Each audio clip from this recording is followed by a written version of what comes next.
Ready? Play.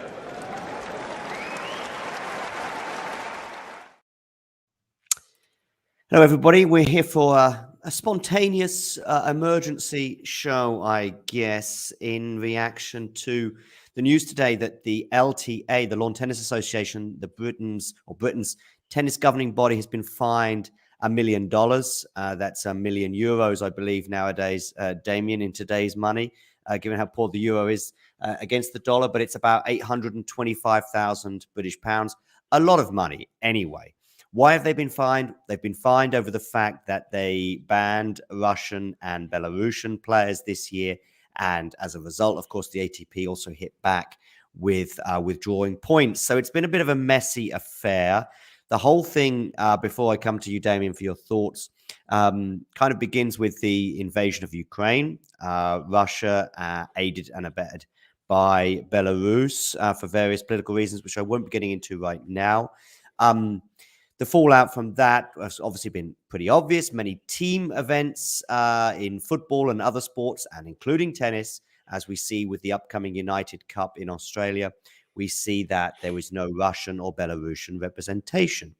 However, in individual sports, and largely tennis is an individual sport, of course you have doubles too, but in singles at least, without a flag, so to speak, not representing the country of either Belarus or Russia, has of course been permitted pretty much at every tournament around the world. That was until about April or May of this year, and excuse me on the timeline on this, when Wimbledon announced that there would be no Belarusian or Russian players present. I've always had the feeling, Damien, that was the British government's decision first, the Lawn Tennis Association reacting to that. I'll give you my opinion on the ban, and then I'll let you take the floor. I think the ban is unfair. I think Russian and Belarusian players should not be punished. They were also, and this is the reason I mentioned the British government, the British government put pressure on the LTA and then subsequently players. They were offered an opportunity to play at Wimbledon, but they had to sign basically a letter condemning the war, etc., etc., etc. I don't think any consideration was given to the players' positions should they have signed that letter, if you like, bearing in mind most of them, of course, are living their lives on the tour and therefore outside of Russia, but they will have lots of friends and relatives back home.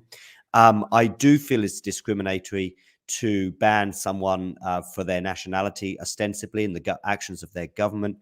And also, if we were to hold every single player on the tour by the actions of their government, we probably wouldn't have many players left on the tour to compete. Honestly, if we look at certain actions of pretty much every government on the planet, but certainly large amounts across both the Western and elsewhere world. Damien, what are your thoughts? Yeah, pretty much the same as you, frankly. I think the reason why this is even a controversial issue is it's not about tennis at all. And yet in the tennis world, we need to do a lot of discussion about this, which tends to get very weird. Of course, there are people who believe that, by punishing Russian athletes, we're going to get some sort of impact. Also, this is going to be some pressure towards the government of Russia, towards Vladimir Putin, which to an extent, of course, is true. To me, it doesn't outweigh the cons. Nationality is not exactly something. I always say that I didn't really choose to be Polish. Like, I'm proud to be Polish. I'm very fine with where I was born, but I was born and I was Polish already. Of course, if you're very dissatisfied with your country, then if you're over 18, you can change it. But if you're fine, if your existence, as you said, so many players just live on the tour and maybe spend in Russia like a month or two. There's plenty of examples. When I was in Szczecin this year at the Challenger, there were some comments on the tournament's Facebook profile, I think, that were saying like, how is Shevchenko allowed to play in Russia? And the guy has been living in Kitzbühel or in Vienna, I think. But in Vienna for the past 12 years and training in Austria. So he doesn't even spend barely any time in Russia. So yeah, in a lot of cases, this doesn't make any sense.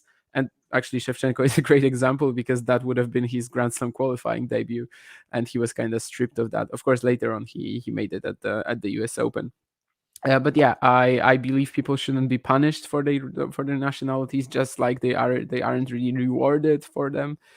And yeah, what you said at the end of your utterance, sort of that if we were to just look at the actions of every government, first of all, like who are we to decide which actions are supposed to be, you know, punished, and not the government. The government isn't really punished. The government is just, you know, maybe some slight pressure can come in there, but it's actually only the players who suffer. And yeah, in many ways, this is because the I guess the world politics is generally centered around Europe, around the US, around the West, and in many ways, this war has been so much more impactful because it felt, you know, it feels closer than, you know, when a war breaks out in Bolivia or in Somalia, you know, places where we had wars in the past 20 years, and no one in Europe or no one in the States really cares most of the No. time. But yeah, now we get something that's close to us. We get something that's like a real threat. You know, that there's always the question of whether Russia will start to expand, even you know, will try to attack even more countries. So far, they haven't done that, but you know, it's something that we cannot really exclude, and that's why we are tempted to to make these sort of actions. But I also think that in tennis, in a sport that's so, you know, it's one of the most individual sports in the world, probably, with how much the players travel, and yeah, how little they actually spend at home or even at their training base. And yeah, I think in a sport like that, it's probably just plainly wrong to do that. Although I also think you know, the timing of it, especially like finding the LTA now, it just kind of seems like, you know, the ATP made that decision to, you know, to strip Wimbledon of its ranking points, and I think they just thought it would have a bigger impact on the event or something, and they probably feel like right now, you know, that that this didn't do whatever they wanted it to achieve, like to have this sort of you know, pressure on Wimbledon to invite them back. So I think that's you know, the ATP is saying here that they don't want to have a situation like that in 2023. That they're just really trying to actually punish Wimbledon and the LTA. Because yeah, I think the Russian and Belarusian players were also banned from other LTA sanctioned events, right? But that wasn't Okay. that much of an issue, because in the same weeks we had other events where they could play. Like, you know, during Queens there was Halle and etc. During the Grass Challengers in UK, you had other events, you know, Mallorca, where Medvedev played, of course. Stuttgart, yeah, we had other grass events while the players from Russia and Belarus were banned. Um, I also like really understand the point that stripping, like, you know, the guys playing without flags next to their names, it's nothing. Like, yeah, it doesn't mean much. uh, Maybe to some players who are like very patriotic or something, I don't know, but it's not a punishment at all. But yeah, I also agree with you that, you know, I believe that people shouldn't be punished for what the government does. Of course, especially in Russia, I guess, since it's not a real democracy. Like, it is theoretically, but you know, it is widely, you know, commonly speculated that the democracy there is not really the strongest. So I think, especially in a country where the citizens don't have that much of an influence onto the actions of its rulers, it's pretty much makes no sense. Yeah, I had something else, but I forgot. Yeah. That's why pen and paper is always useful. That's why I make notes sometimes. Listen, what I'll add to your points, or respond to some of them. You mentioned the timing. I think that ATP probably were very quickly thinking over this response 6 months ago, but probably needed some sort of solidity in terms of a legal standing before they could proceed with this. I'm sure that they've tried to make sure that they have a solid footing as they possibly can.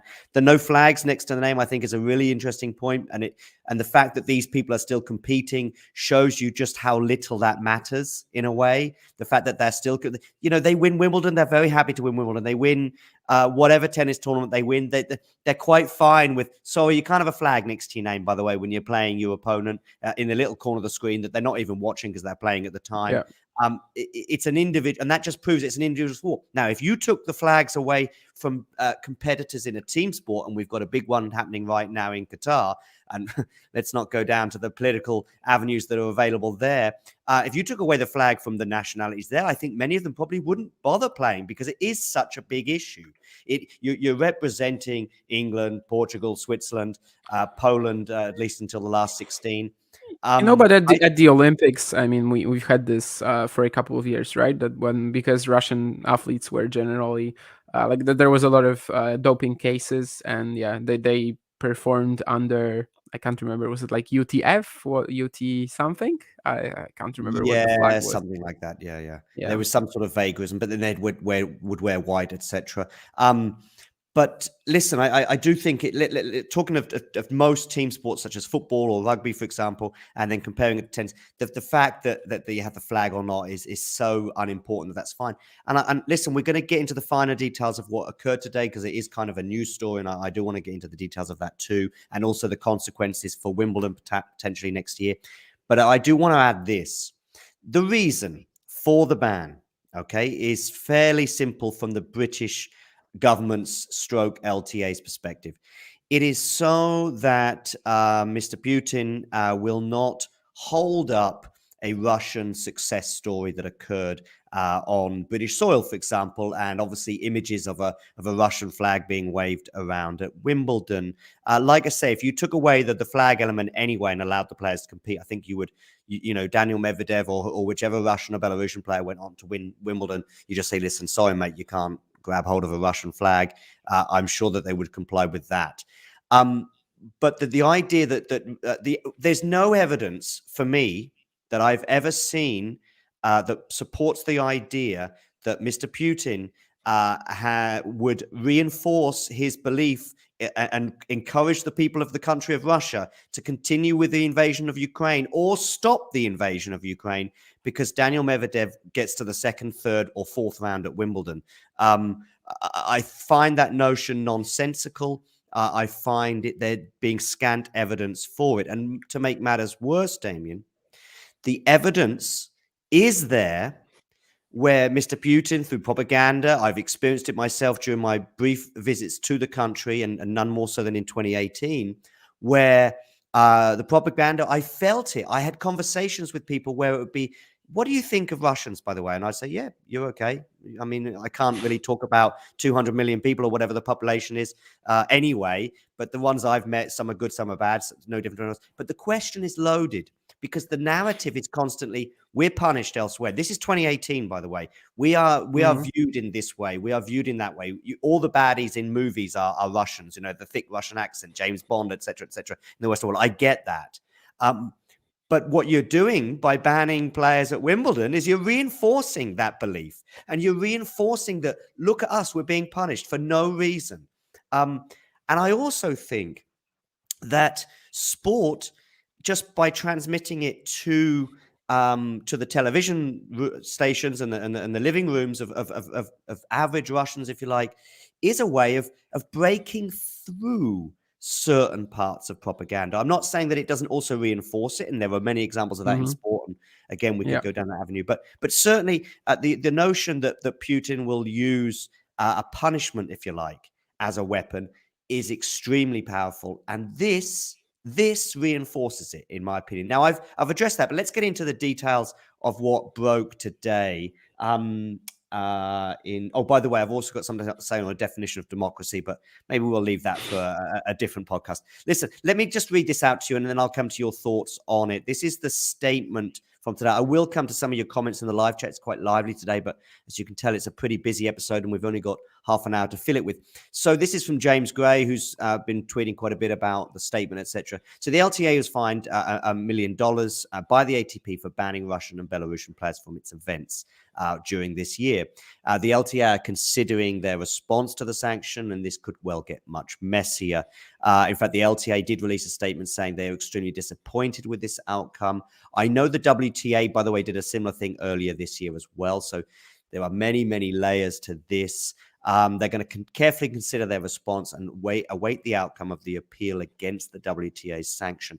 I mean, to be honest with you, my biggest concern is that this gets messier and messier and messier, and we do end up seeing no Wimbledon next year. By the way, feel free to respond to anything I just said in my long speech there, Damien, or anything regarding the statement that we see here. No, I mean you brought up a pretty interesting point that I haven't heard yet. Just using that as a weapon. Yeah, it's probably just not worth all the mess. Of course, if someone like Medvedev won Wimbledon, it probably would have been a huge story in Russia, and in that way, sort of work as a propaganda thing as well. But yeah, I just don't really think it's worth it. It's also not.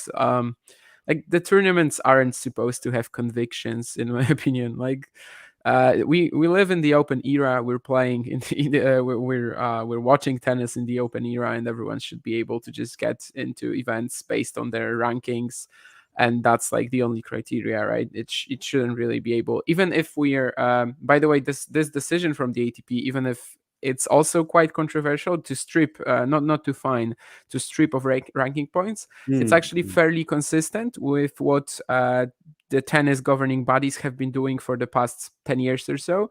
And I'm talking about stripping Davis Cup of points, stripping the Olympics, because these are exactly events that in some way your eligibility is based on your nationality. Of course, in Davis Cup it's much stronger. Yeah. But at the Olympics also there's a limit on how many players a certain country can bring. So you get guys like who, I don't know, are the 40th player in the world who is American is not going to be able to play. The 50th player who is Spanish is going to not be able to play. So this is very consistent in a way, but I just think, yeah, the fine is probably a bit too much. I'm also reading about some, the fact that they won't be able to hold some events because of it. Of course, nothing about Wimbledon yet. But yeah, as much as I think, yeah, stripping Wimbledon of ranking points was more or less. I mean, I can understand it, and the decision needed some reaction, in my opinion. The decision not to allow Russian and Belarusian players in, especially because in previous weeks of the UK tour, sort of the UK swing, we had other events for these players to compete in, and Wimbledon, of course, doesn't really carry another. There's no other 200k points events held at the same time. Exactly. So I understand that it needed some reaction, but I'm not really sure where the fine is coming from. Like, it's not. I just think the ATP weren't happy with what happened. Like, they weren't happy with the fact that stripping Wimbledon of ranking points didn't seem to impact the tournament at all, and the success of the tournament, the viewing numbers, the viewing figures, the prize money, it was just the same or even better. So I think it's just a way of the ATP just saying that we have to do something so that in 2023 this doesn't happen again. Honestly, I just wish that in 2023 we get a regular Wimbledon, no ranking points, Russian Belarusian players competing. Of course, I wish that the war will be over quite Sure. soon, because that would really help the cause, of course. Yeah, and I think we have a comment on screen right now that Yeah. Rybakina did win Wimbledon, which was, yeah, in a way super ironic and kind of funny. That that she was born and bred in Russia. Of course, she changed nationality, but that's a window for many Russian players right now, who I'm sure are getting offers to change the nationality. But I also respect if they don't want to do that, because Wimbledon and the British events are basically the only ones that they can't play right now. And as we mentioned, not having a flag next to your name is basically a non-factor. Exactly. I mean, yeah, I think the Rubikina thing does demonstrate that, Gary, by the way, your point. And in addition to that, I know Gene was asking me earlier talking about the journalists and some of the way they were framing their questions for Rubikina. I do think that that was mean-spirited and unnecessary too. That is probably another podcast as well about the way the media behaves, even in situations such as these.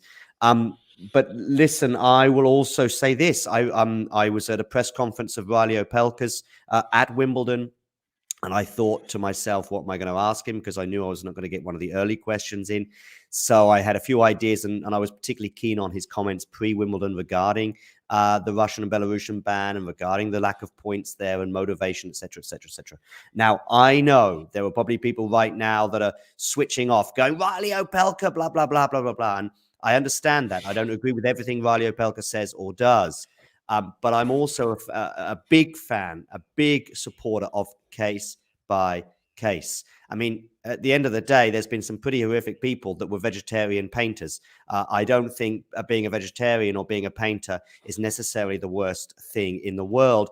And regarding Mr. Opelka and what he said at Wimbledon to me this year was, he said, what are you going to do next year? Because sometimes these things can carry on for years. How long does this last for? Do we react and respond to this to every war and invasion? As I say, there's sorts of things going on right now all over the world, which are supported by many Western governments too.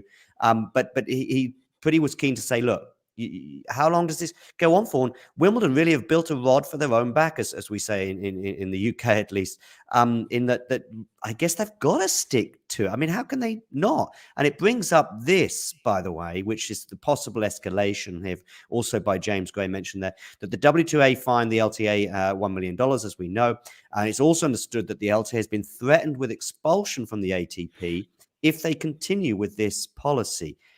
In other words, there would be no Wimbledon next year. I mean, whether they would not really, because Wimbledon is not held by the ATP, right? So I think it's just about Queens and what else was there? Eastbourne and that's it. Right, but if the LTA organized Wimbledon, so to speak, managed the operation. Actually, I had a chat with a guy yesterday all about what the LTA do and don't do, and I believe that they organize it. Then I do think that Wimbledon has to therefore be part of the potential collateral damage. Well, I think it would have to stay without points for sure, because that's connected to the ATP. But since the slams are organized by the ITF, I think it would stay.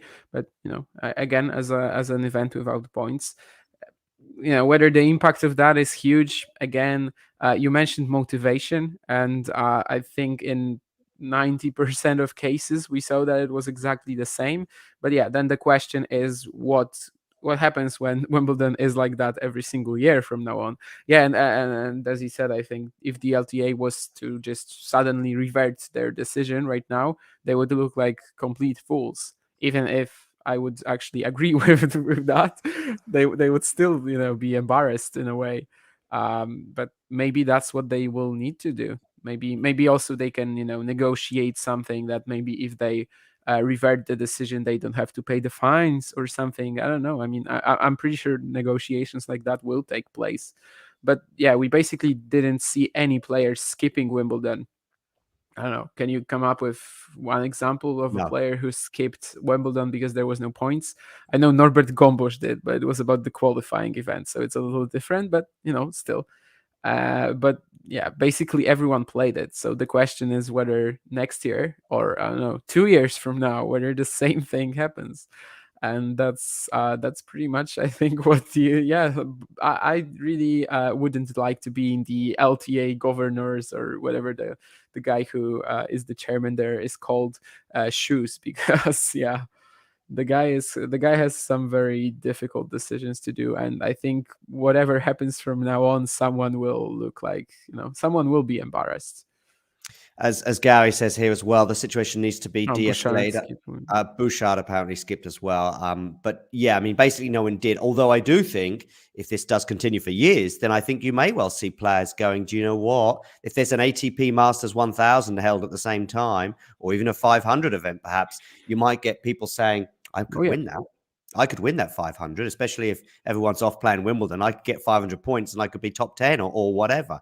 Particularly if you're not particularly good on grass, and the opposition will be a little bit weaker because a lot of people will be playing Wimbledon, for example. I think you could see divisions like that, and I do think that the Wimbledon as it is, if this was to escalate, that's obviously a big if, then there would be question marks as to how it would be held when you've got no ranking points there.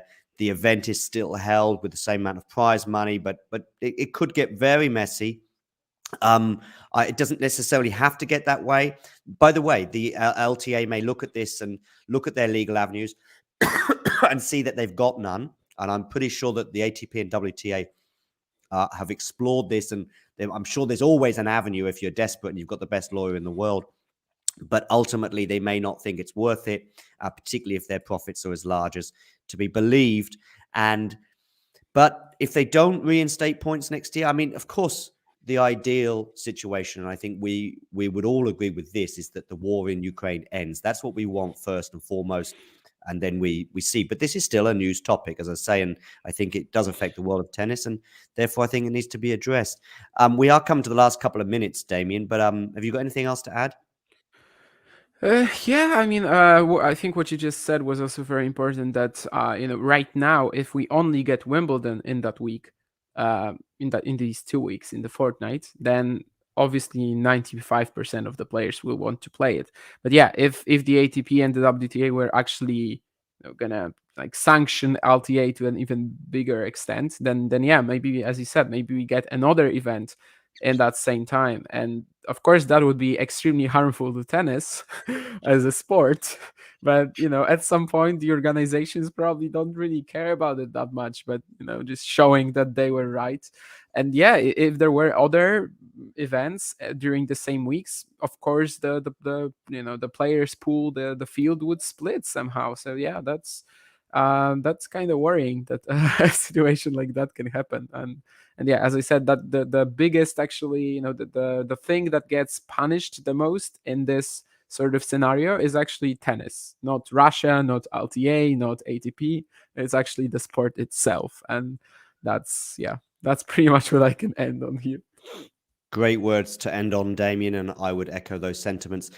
Make sure you get in the comments section below this video, particularly for those of you watching retrospectively. Let us know your thoughts on anything Damien and I have said, or the situation in general. And I'll put up a little banner on the screen just to remind everybody of the news story of today, which is the ATP hitting the LTA with a $1 million fine.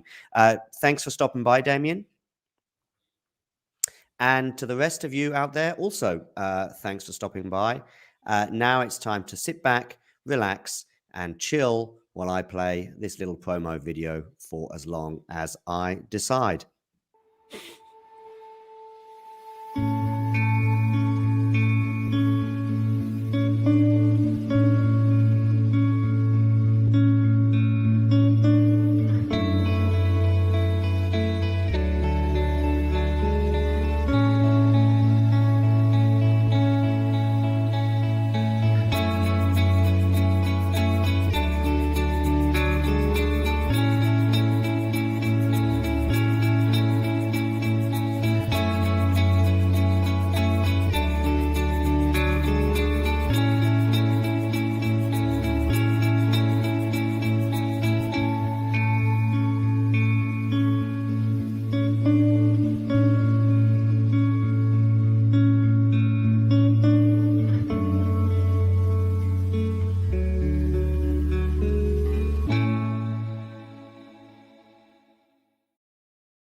If you enjoyed this video, make sure you hit that like button.